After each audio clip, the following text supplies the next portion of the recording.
Ben, welcome to the show. Thanks for joining us. Thanks, Dion. Great to be here. Do you want to start by telling us a little bit about your early entrepreneurial days and wherever that begins, and just take us to the start of your journey? Yeah, I think it begins very early. Like, I was raised in a household where entrepreneurship was encouraged from the earliest of days. I had a paper run.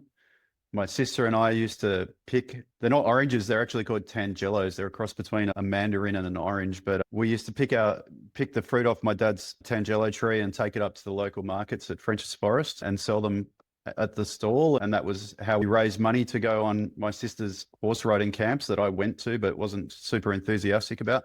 But yeah, from the earliest of days, it was highly encouraged in our family to be a business owner and an entrepreneur. And something that was so encouraged, but it was something was in you as well? Yeah, definitely. My parents, from the age that I could talk, my parents called me But Why. That was my nickname. Super curious, wanted to understand how everything works. They tell a story about when they bought this expensive antique clock and they left the house for a couple of hours and came home, and I pulled the whole thing apart, and they said, "What have you done? What are you doing?" And I said, "I just wanted to know how it worked. Don't worry, I'll put it all back together," which I did, and it continued to work. So I think I've just got a very curious nature, and we didn't have a whole lot of money as kids. So being curious and wanting to be able to buy things means you've got to figure out how to get the money together. I think I can also be quite determined and convincing as well. So they're probably all good qualities to have for an entrepreneur. Yeah, they're pretty important, right? You've got curiosity, you've got determination, probably the top two traits a founder needs to succeed. Are they your top traits in terms of what your strengths are? I'd say there's probably another one that is more ingrained and more important for me particularly is adventure, a sense of adventure. And again, that's something I was raised to chase. So my parents used to take us on adventures as kids. We started bushwalking when I was 3 or 4 years old. It's carried a tiny little backpack, and we'd set off into the Blue Mountains and spend 4 or 5 days as like really young kids bushwalking. And then that evolved into trekking through southwest Tasmania when I was 7, and then making our way into India and Nepal when I was 9. And then throughout my 20s, I got into mountaineering and climbed in the European Alps and the Nepalese Alps. I just love adventure. I love that feeling of the unknown and the risk and the excitement. So I think you have to have a high risk appetite. And there's one thing's high risk appetite, but I'd describe that differently. I'd say a sense of adventure, like that desire to go out and find new things that no one else has found before. And I think that was instilled in me from a very early age as well. Obviously that's a critical part of your personality and who you are. And how does that manifest in terms of business? Obviously, is it in terms of your ambitious goals, or is it in terms of the things that you're wanting to take on compared to other people? How does it manifest in a different way compared to people who are not necessarily adventurous? How do you see that different? There's a really good book that I was given again by my parents when I was young called Jonathan Livingston Seagull by Richard Bach. And I'm not sure if anyone who's listening knows about the book, but it's a great little read. It's very short. And it's a story of a seagull. Sounds bizarre, but it's a story of a seagull. This is the Kobe Bryant recommended book, the basketball. Is it really? I'm pretty sure this is one of his foundational books that he read when he was younger and was the definitive book in his upbringing. I'll double check that, but I'm pretty sure that's the Kobe Bryant's one as well. I didn't know that. Actually, all Richard Bach's books I loved, but Jonathan Livingston Seagull was the first that I read. It definitely had an impact. I guess the point of it is, and what I'm trying to get at is that the difference between Jonathan Livingston and everybody else was that all the other seagulls just saw flying as a means to go and find food. Whereas Jonathan loved flying and pushing it to the edge and understanding what the act of flight can be, and got excitement and energy from the act of flying rather than what it was. So for me, that translates into the act of work is adventure. I want to see what my work can achieve, not just because I want to earn an income, but because I want to go out and push it as far as I can to see when you're great at flying, when you're great at business, what can you achieve and how far can you push that?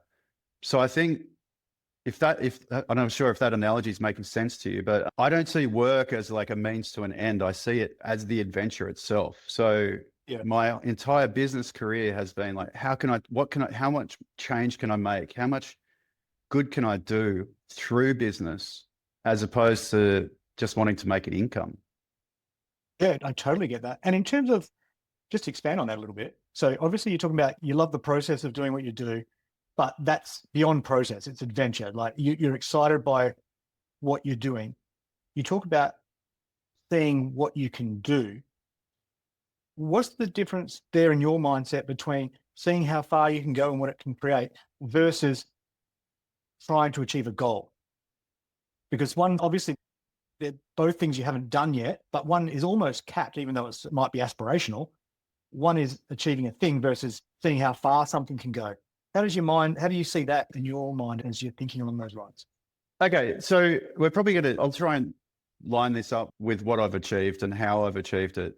So very quick backstory, studied economics and law, became a lawyer, worked in finance, worked in technology law, and came back to Australia from living overseas and started an employment law firm and discovered that being an employment lawyer wasn't really what I wanted to do, because I kept on meeting employers who found that the actual obligations of being an employer were so intense and so heavy for them that they kept on telling me that the hardest part of being in business was being an employer, and that if they could find a way to be in business without employing people, they'd prefer to do it that way. Yeah. But the reality is that 70% of all jobs on planet Earth are provided by small and medium-sized businesses. And that if those people, and those small and medium-sized businesses are 99% of businesses on the planet. So if small and medium-sized business owners don't feel confident in employing people, then society has a very big problem, because that's where the jobs are. And rather than just wanting to be an employment lawyer, what I saw the opportunity to solve one of the world's biggest problems, which is, how do you make small and medium-sized business owners feel proud and confident about employing people, and actually get them to wake up enthusiastic about being an employer and willing to employ as many people as possible, because that's where you can do the most good for society. Yeah. So that is what led to the creation of all of my businesses: EI Legal, which is where it started, Employment Innovations, Employment Hero, Power to Motivate. They're all different businesses that focus on making employment easier and more valuable and more rewarding for everyone, employers and employees. So that's the sort of backstory. Now, where you take that to is Employment Hero has scaled to the point now that we're supporting over 400,000 businesses globally. Over 3 million people get paid through our platform every month. Yep. We've expanded it to Australia, New Zealand, Singapore, Malaysia, the UK, Canada, and we're only just getting started. Like, ultimately, what we want to do is create a platform that delivers that purpose to make employment easier and more valuable for everyone on earth, and get it to a scale where it is the platform, the default platform for helping people employ people and helping people be employed. I think that's answering the question in a roundabout way, that once I've locked onto that problem and the scale of that problem is global, then how far can you push it? You just want to do the best you possibly can to solve that problem, because it's a win for everyone. Yeah. So the big goal that I'm talking about, saying there's a goal here, but that's almost capped. In your mind, it's not capped, because it's not capped at all. Until it's solved. Yeah. So you're not trying to get to a certain point. Your adventure is around, how far can this go? What can it do? Can it solve the whole problem? And you don't stop until you solve the problem. No, and to give you a sense of the scale of that ambition, there's 3 billion people on Earth today that don't have access to the internet. Now, because of COVID, the planet Earth discovered that remote work is actually quite achievable, and far more achievable than anyone would have considered back in 1999, early 2020, before COVID hit. And what's going to happen is that those 3 billion people are going to come online at the same time that remote employment is a real possibility. And part of our ambition at Employment Hero is, how do we connect all of those people who are entering the world where remote employment is possible with all of the businesses on earth that have the possibility of employing people remotely, to lift as many people from poverty and disability and difficult situations and get them into high quality employment at a global scale. That is what we're working on. That is the unlock. That is an adventure. Yeah. Just having, that is the Everest. That is my Everest. Yeah. How do we build that platform? Nobody knows. It's definitely not a direct path. It's definitely big and scary and almost impossible to comprehend. Yeah. But once you have that vision in mind, and it's that big mountain of opportunity in front of us, then all I want to do is scale it. I have this innate desire to climb things. I used to be a mountaineer. I look at a mountain and I just want to sit on top. I want to get to the top of it. Yeah. And that vision for what employment could be, what Employment Hero can be, is the mountain I just want to climb. And I love camping on the mountain. I love staying on the mountain. And every day is another push up that mountain. Do people typically understand the depth of thought that you've given to what you're trying to do with Employment Hero? Do people understand that? Or it's because I think I'm speaking very generally here, but people look at that you've raised X amount of dollars, the company might be worth this much, and there's all those sorts of things that people typically look at when they look at businesses and entrepreneurship. You're talking about a goal that goes far deeper than in terms of impacting life, and it's a profound impact on a whole range of different parts of society. That is a big adventure. That is a big goal.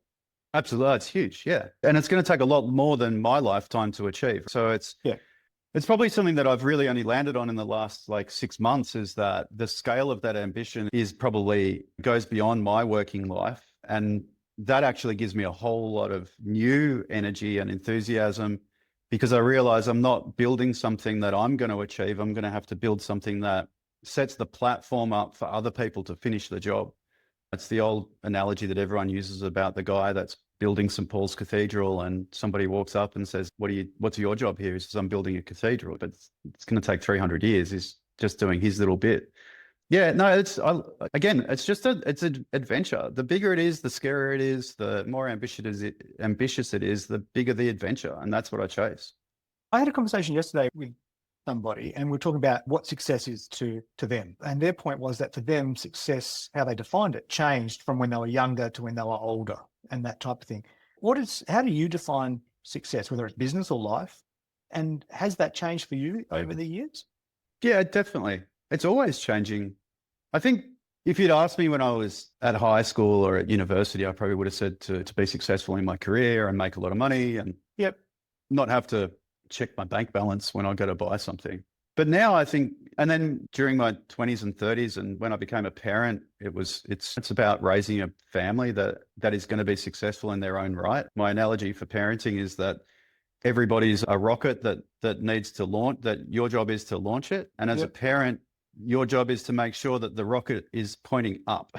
You can have rockets that are slightly skewy and they're not going to make it out of orbit. But my job was to make sure that my kids are all pointed upwards and that they're going to make it to orbit. And I feel like we've done that as much as we possibly can for our family. And so I feel successful as a parent.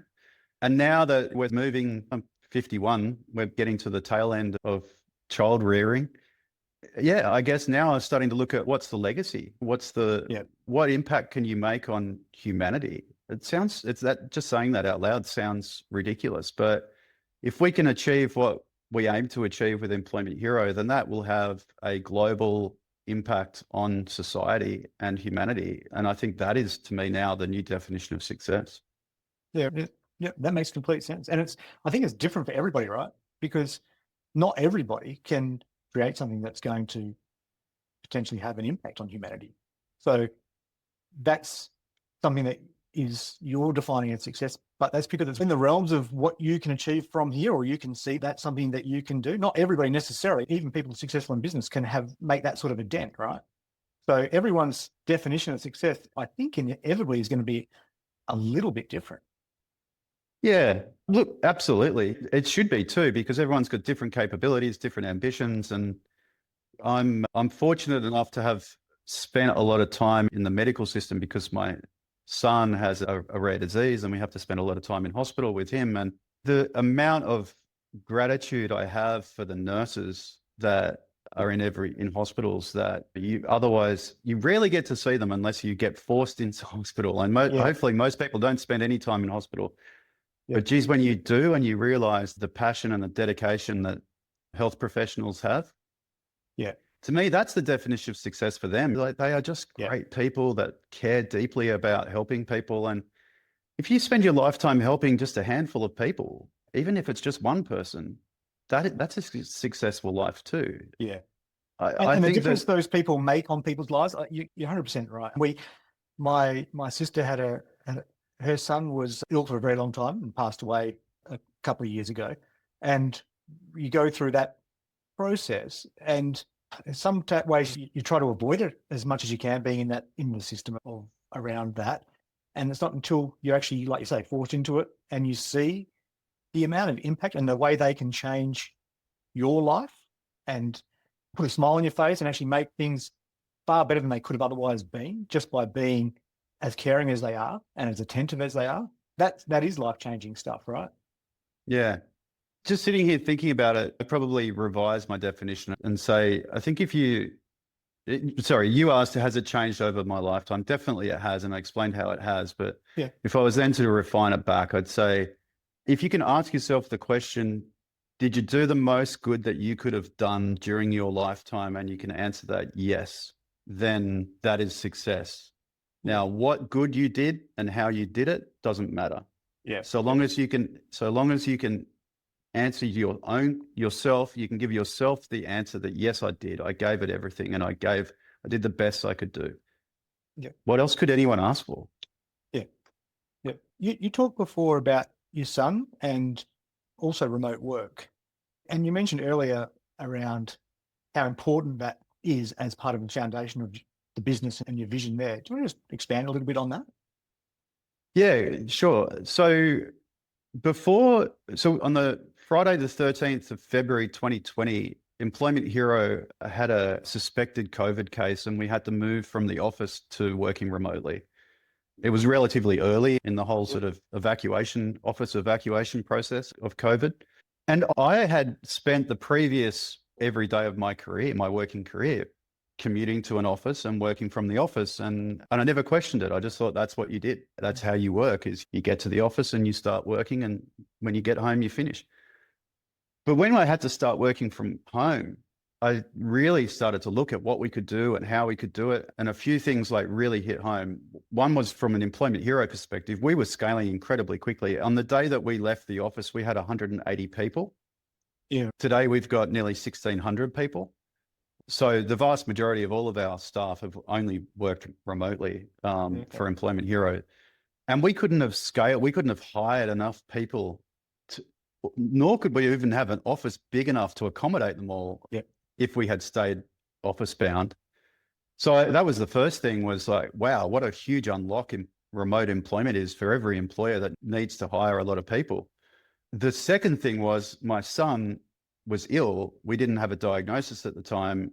We just knew that something was wrong and he needed help. It turns out he has a rare disease called ROHAD, which is incredibly rare. Only 200 children on the planet have been diagnosed with ROHAD. Right. And when you have a rare disease, you can spend, the average time is 6 years to get a diagnosis. In our case, it was 10 years to get a diagnosis. And during that period, we had so many hospital admissions, and my wife, to her great credit, was his primary carer and effectively a researcher. She would have 3 to 4 appointments with specialists a week, trying to figure out what this thing was that was causing Henry so many problems.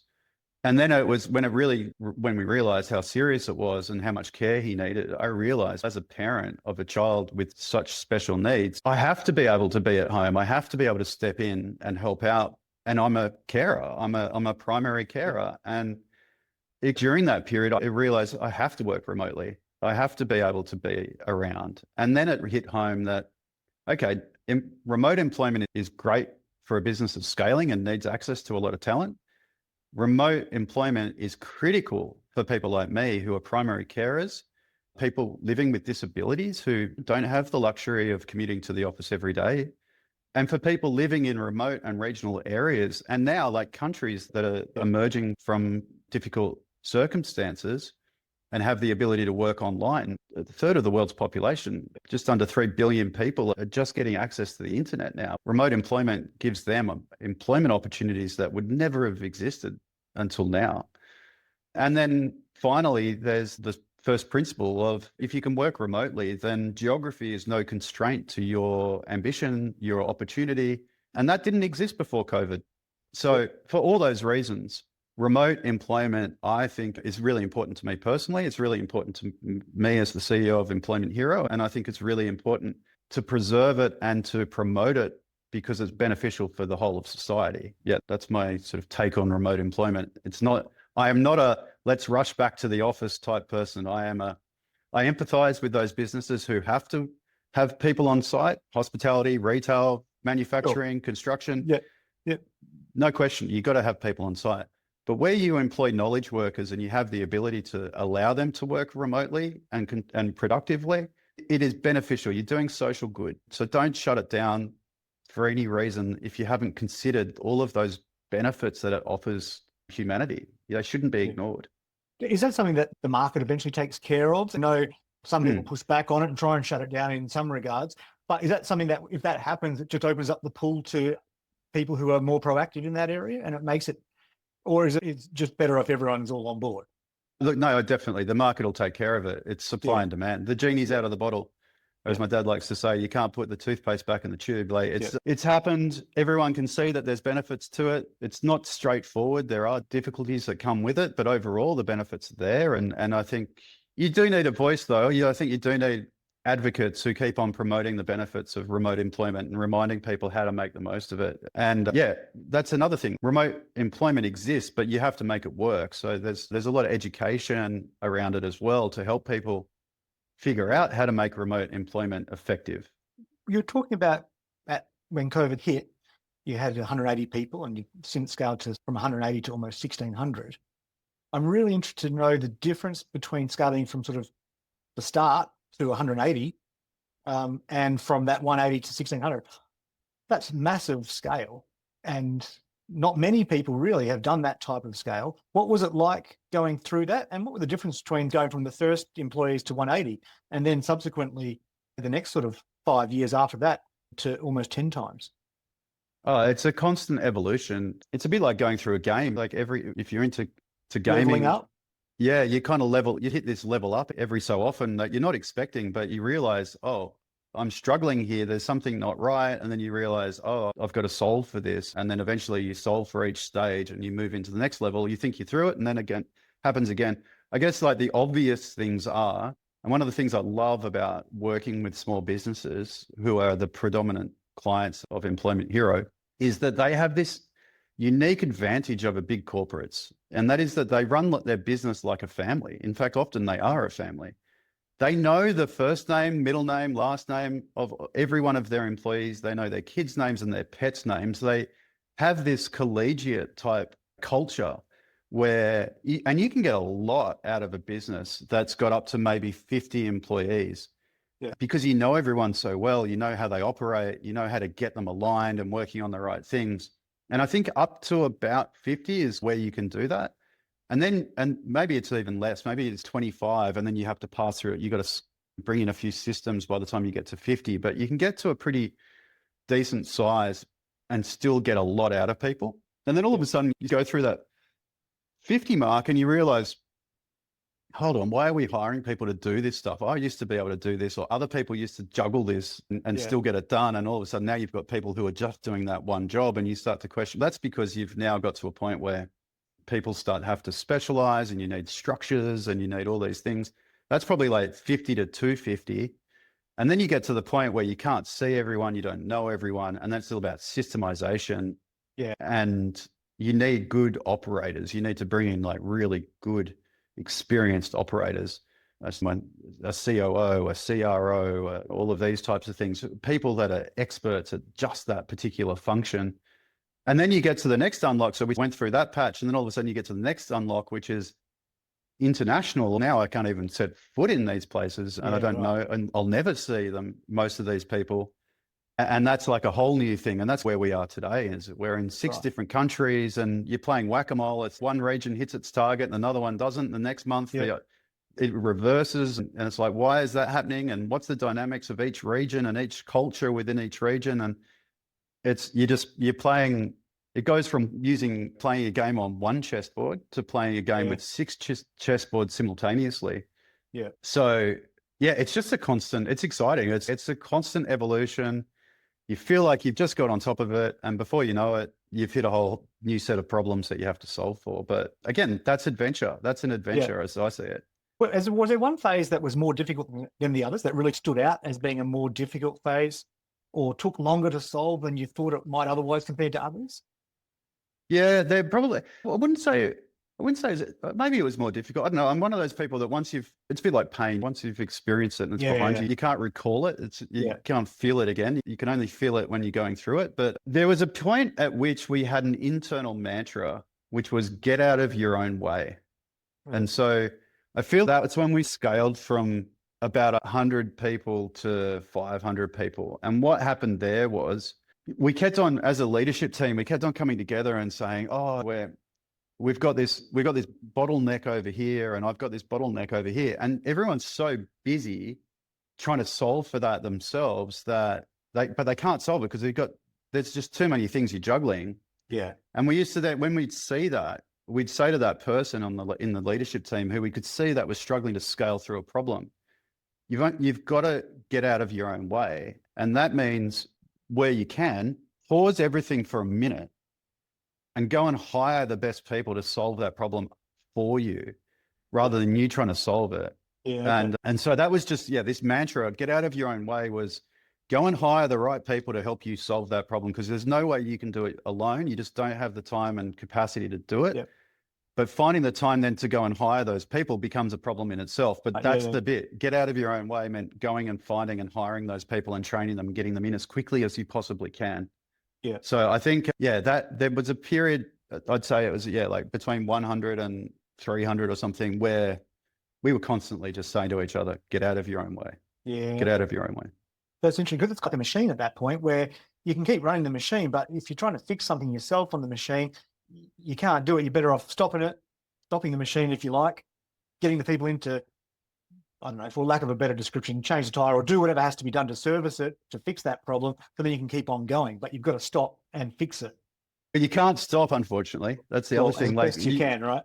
Yeah. And you think about this in the context of, at the same time, you're raising capital, you're getting investors, they're pouring money into the company with the expectation that you grow as fast, if not faster, than what you're already growing. So when you hit those bottlenecks and you go, for example, in our implementations team, which has been just a constant issue because we're growing so quickly that there's always a backlog of customers to implement onto the platform. And so it's just been a perpetual problem. So you go, okay, geez, we need to scale implementations, but to scale implementations, we need to recruit 20 people. To recruit 20 people, we need to have a talent acquisition team that has the capacity to recruit 20 people, and we don't have that team. So we have to recruit the recruiters to recruit the people that can solve the problem. So you have to do all of that whilst moving even faster than you were yesterday. Yeah. Talking about investors and that type of thing, you've raised money along the way, substantial amounts of money, obviously. What was the process when you first raised money? What was your thought process around that? And subsequent to that, I'm interested in how you tackled that. Obviously, you've got to raise money to grow, but take me through your thought process, even in terms of how you decided on which investors fit, a little bit. Sorts of things? So I think I'm probably a bit different to the average founder. I had bootstrapped Employment Innovations and Power to Motivate. Okay. And so I got to a scale where things were pretty big, like already, like they were, well, they weren't that big in context of today, but we were pushing really hard with these businesses that we had got to a certain point. And then I realized that I hadn't done the maths right on Employment Hero. It's a SaaS business, and SaaS businesses rely on compounding income. Little bit of like small fees for lots and lots of customers, but that costs a lot. You've got to have capital to build the product, and you've got to have capital for your market strategy to acquire enough customers to make enough revenue to eventually get to profitability. But that takes way longer than anyone really anticipates. And so I got to a point and realized, I can't bootstrap my way to success. I can't bootstrap Employment Hero to profitability. And so when I had to go and raise capital to get past that point, I felt it was a failure, to be honest. Right. I was raising money because I had failed to bootstrap to profit. That's in your mind, now, right? That's your in my perception. mind. I'm not losing sleep over it. I wasn't whipping myself, but it wasn't like, oh, great, we've got to a point where we can go and just raise our Series A. It was like, I have to go and raise a Series A. Okay. Yeah. I didn't expect that. And then when I did it, I had a fantastic friend and mentor, Adrian Bunter, who's on my board and has been advising me for 20 odd years. He's amazing. He helped us raise capital. He introduced me to our first investors, One Ventures, Michelle Deeker from One Ventures. Yep. He introduced us to AMP. I introduced myself to Airtree. They were our founding investors.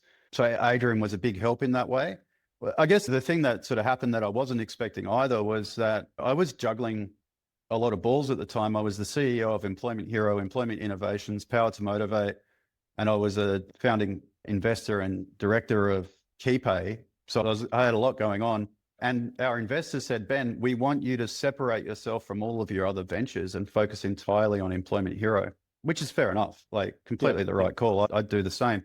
But that meant I also then had to go and backfill all of my other businesses and replace myself as CEO in those businesses. So for the first time, I was extracting myself from businesses. I was dealing with investors. And then all of a sudden I had a board. And I was like, oh, I've never had this before. I've never had to report to anyone. And so I had to start writing these monthly investor letters. And probably the first one or two times I sat and wrote them, I felt, oh, this is something I prefer not to be doing. And then it clicked. It was like, this is really good. This is actually forcing you to take the time to think about the problem and articulate it to third parties or investors in a way that they can get behind and understand. And I'd never done that. I'd just been moving so fast and trying to keep things focused. And so, it was a period of a lot of change and a lot of restructuring, and I'm all the better for it. And I don't regret any of it, but it was probably somewhat unexpected. Oh, that would have been, like 2013 or something. Yeah. Okay. Around thereabouts. Yeah. And how many different times since then have you raised capital along the way? We're up to F, but A, B, C, D, E. No, it's sort of E, probably 5 times.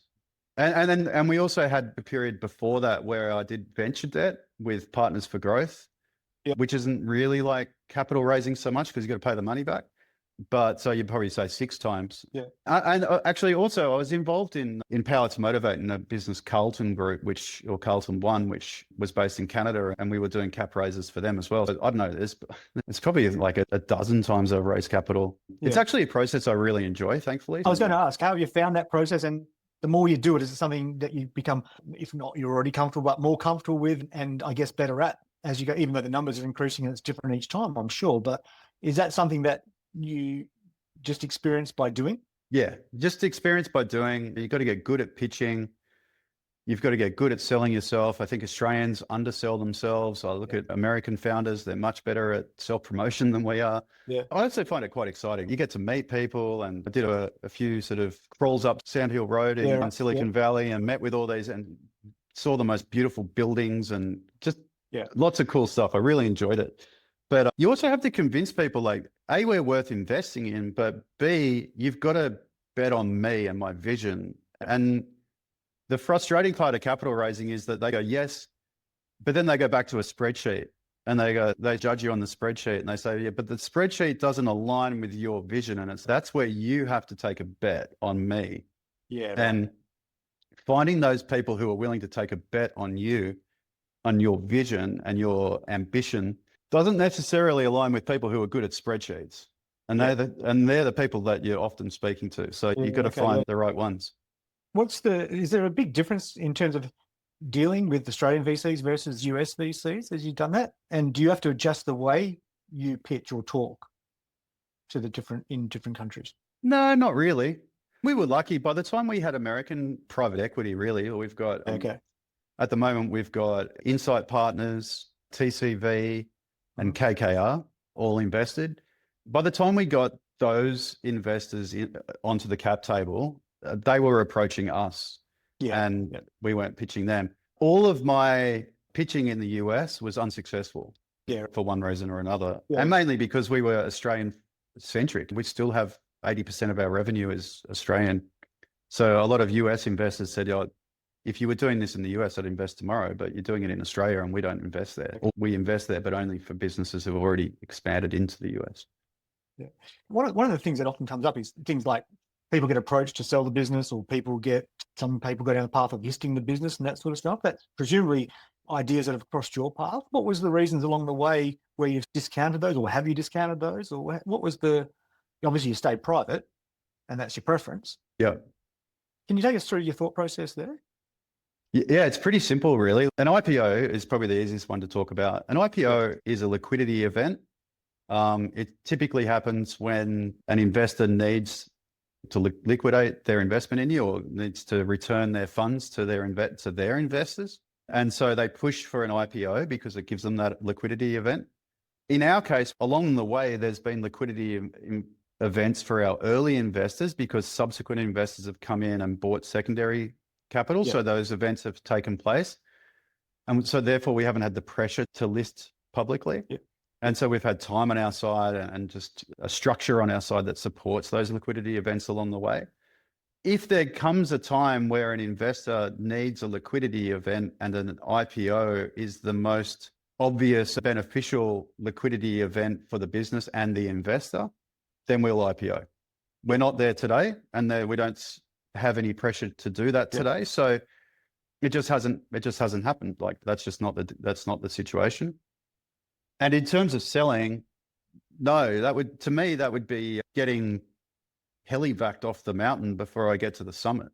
Yeah. Okay. Yeah, I love that. Yeah. Yeah. Totally. I'm not. I zero interest to you. Yeah. No. I'm on this adventure. I love it. That analogy of climbing a mountain. I still wake up every day, put my boots on, put my parka on, and pull out my ice axe and just keep on climbing. Like, why would I want to give that up? It's the sport I love. Yeah, I love that. Not everyone's got that mindset. That you must know that's unique even amongst founders. Not everyone. I don't know. I think I've heard it said, and I know that I line up with this analogy, this sort of, a lot of good investors say that the best people to invest in are people whose business is their life's work. Come hell or high water, you're going to work on this problem. You're going to keep on working on this because for some reason, it's just part of you. It's what drives you. And I'm one of those people, right? Yeah. The opportunity I see to make employment easier and more productive, easier and more valuable for everyone on earth is what drives me. And so it's a great investment because you're going to get me. You're going to get a guy who wakes up every day and just wants to go after that. I think that's just a good investment. Yeah, that makes complete sense. Are there people that you look at who are in business that, whether it's now or whether when you were younger, that you admire the way they go about business? At a really early age, I thought Steve Jobs was an inspiration. I remember, I'm such a geek. I remember the day he died, I cried. Like I just thought, I remember exactly where I was. I was in San Francisco getting a taxi from the airport into town, and it was on the radio that Steve Jobs had just been announced that just died. And I was like, that's a person I felt like I'd had a relationship with for the longest time. Yeah. I guess more recently, it's weird. We live in a weird world, but saying this out loud will probably get me cancelled. I actually admire Elon Musk. I think he's an incredible entrepreneur.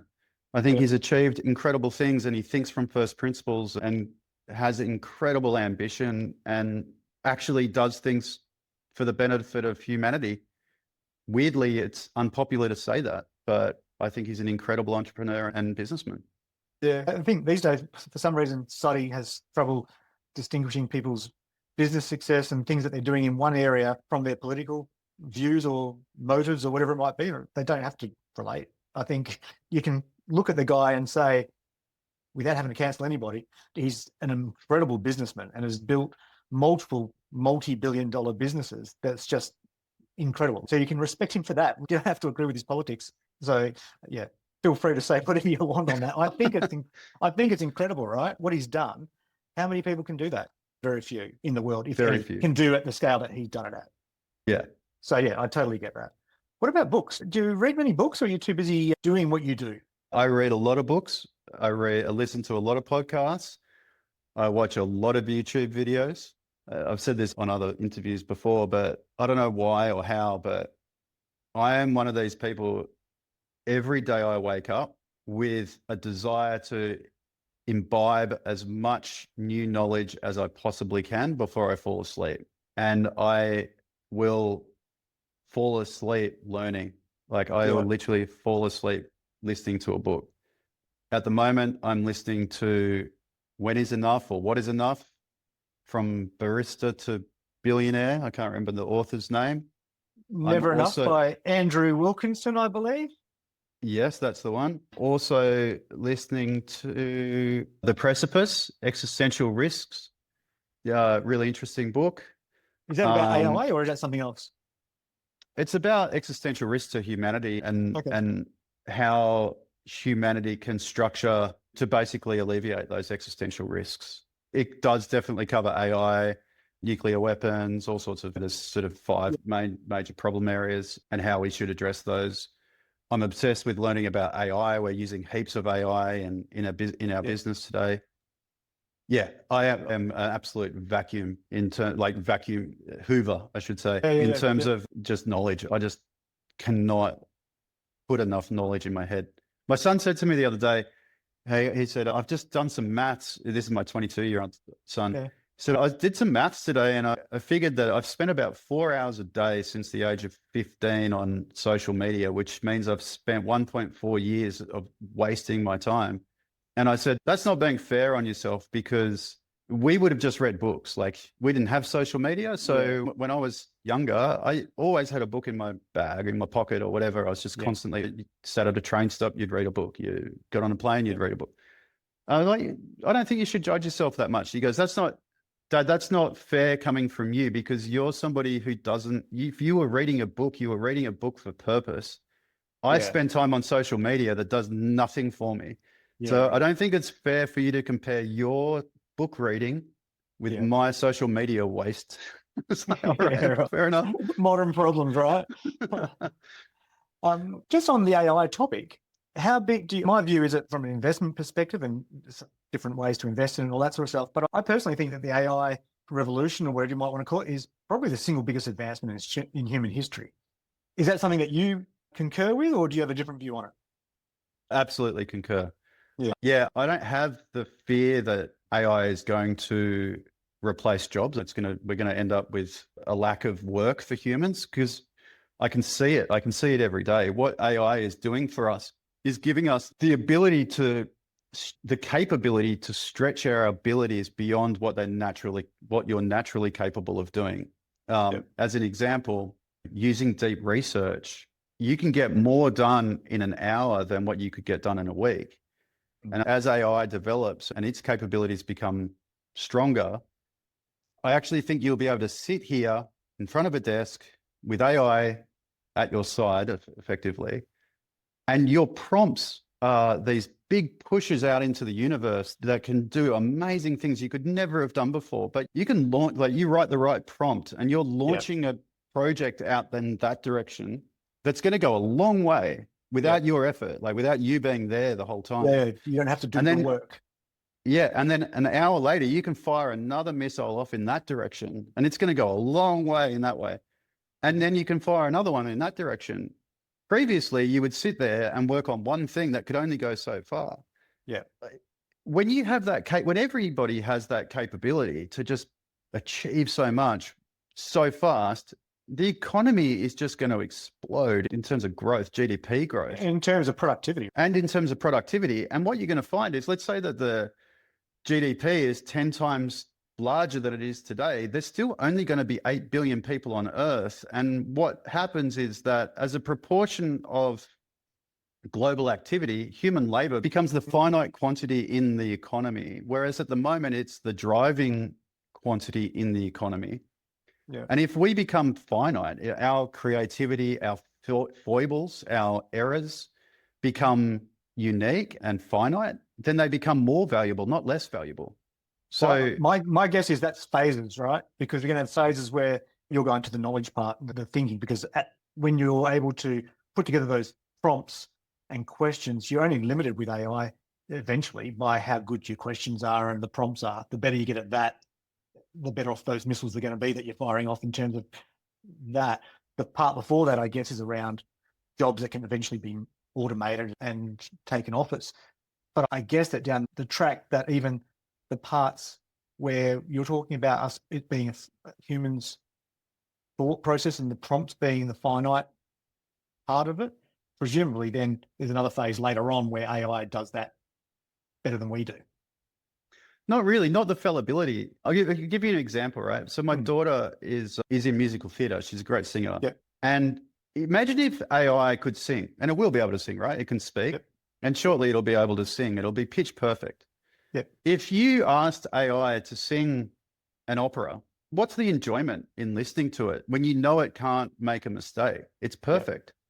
When you watch a human being perform and you know that they are struggling to get to those notes, and at any moment they could make a mistake, which would sound terrible and really, but they don't, they get through it. It's that achievement that they've actually used their capabilities to overcome the fallibility that humans have to deliver that performance that makes that performance valuable. Yep, totally agree. That makes complete sense. And it's the possibility of that imperfection, and that creates the real value, right? Because it's, sure, we can go down that path and it can be perfect, but what about this is something different? I get that. Things like medicine, though, you won't want that happening with your robotic surgeon. You want that robot and the AI eventually doing that because you want to know that it was done precisely. Good example. So I think there's a lot of that part that supersedes that. Arts and culture and some of the other parts, they're going to be more valuable than ever. You might even have that second wave of a renaissance because of exactly that, because it is so important and we have more time to spend on that, because the other stuff is we don't have to spend time on because it's done by robots. We're getting off track probably. No, it's fascinating, right? We are getting off track, but you're just going to see, I think you just raised an excellent point. Yeah, sure. Like robotic surgeons, everyone's going to demand that their surgeon is a robot. Yeah. But to go to a live gig and see humans perform? 100%. And so I think capital and attention are just going to move to the points of greatest reward. But that reweighting of the value of things in different ways, that's actually, I guess we've got to go through that process and explore it, but that's going to change the way things are valued, right? Yes. And there'll be a period of structural reformation that is not straightforward. There'll be periods where there's higher unemployment in certain sectors and people have to be reweighted, but I think actually it'll be smoother than what we anticipate.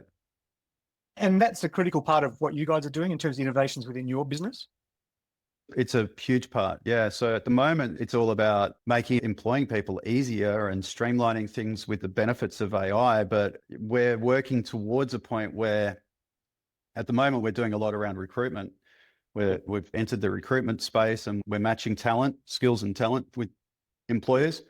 And I think in the not too distant future, certainly in the next couple of years, we'll actually be distributing not just human talent, but artificial talent, AI agents. And because we'll have the data and the ability to look at every job description and say, oh, this person's an accountant. Well, an accountant that works with these 2 or 3 different agents is 10 times more productive than an accountant who doesn't. So we don't want to just provide you with a great accountant. We want to provide you with a great accountant that knows how to work with these agents, and we want to provide you with these agents as well.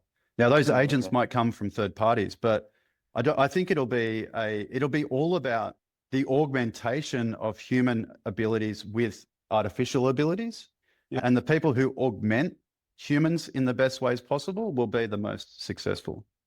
Yeah. What's next for Employment Hero? Continuing just doing what we're doing. We're expanding into the UK. We're already in the UK and Canada. There are more recent markets. We'll expand into new regions as well.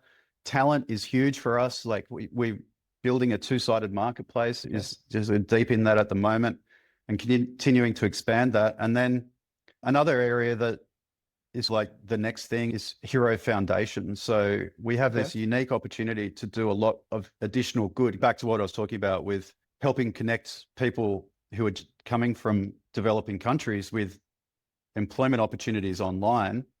To get to that, we've launched Hero Foundation, and we have this unique position where we have 400,000 employers, and as I said, 3 million people on the platform, 3 million jobs on the platform.